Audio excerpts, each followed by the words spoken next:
Hey team, I'm Maddie. Welcome to Science Side Up. Today we are talking about latent heat.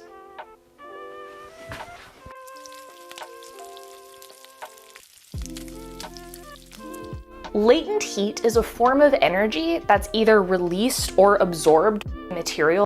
It changes phase.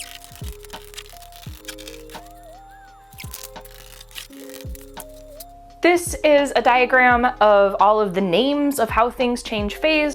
So if we go from a solid to a liquid, we freeze. Going back the other way, we melt, right?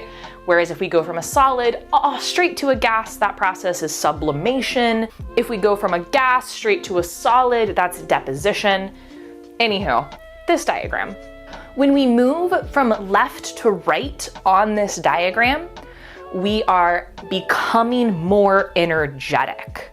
A gas is moving around, right? It has more kinetic energy to each of its little particles than a solid does when it's like stuck in one place, right?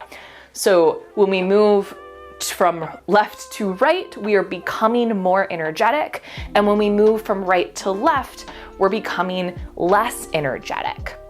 And that energy has to come from somewhere, in the case of moving from left to right, or go somewhere in the case of moving from right to left. And that energy, that is the latent heat. So I will bet you all that you already understand this intuitively, because you have held a glass of ice water before.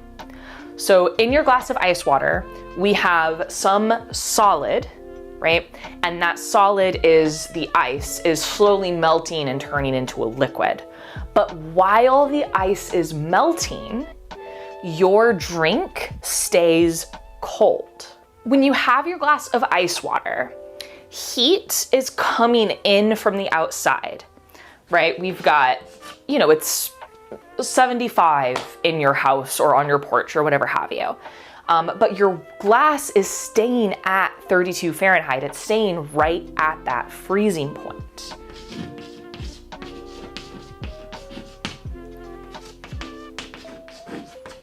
I don't know what 75 Fahrenheit is in Celsius off the top of my head, so sorry the actual rest of the world. So this energy that's coming into your glass, this heat energy from the environment, goes first to melting the ice, and then to increasing the temperature of the water in your glass. So if you were to take a thermometer and put it in your glass of water, as long as there is solid ice in your glass, the temperature of your water should be right at 32 Fahrenheit. It should be right at freezing.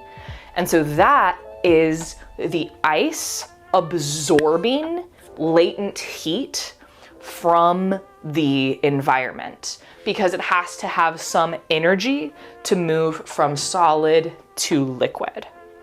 If you've ever heard the phrase evaporative cooling, that's actually referring to this process. So when you have a liquid, so like liquid water, and it evaporates into a gas, again, it's absorbing energy from the surrounding environment. So the temperature around it actually drops because we had to suck in heat to go from the liquid to the gas.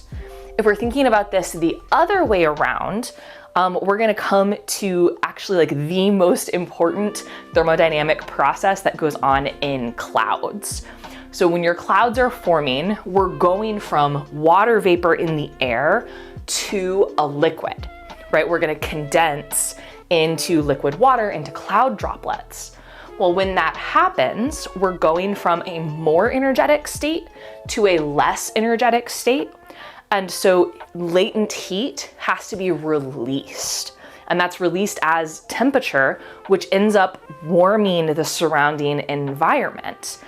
A warmer environment means it can hold more water vapor, right? So we can get more and more water into this system, which is what's gonna allow convective clouds to form. So that process of that heat being released by condensing water vapor into cloud droplets is like the most important process for the formation of convective clouds. And convective clouds are the types of clouds that give us precipitation and even extreme weather. Okay, team, that's all I've got for you today. I hope you liked this video, and I will see you all in the next one. Bye, team! Once more with feeling.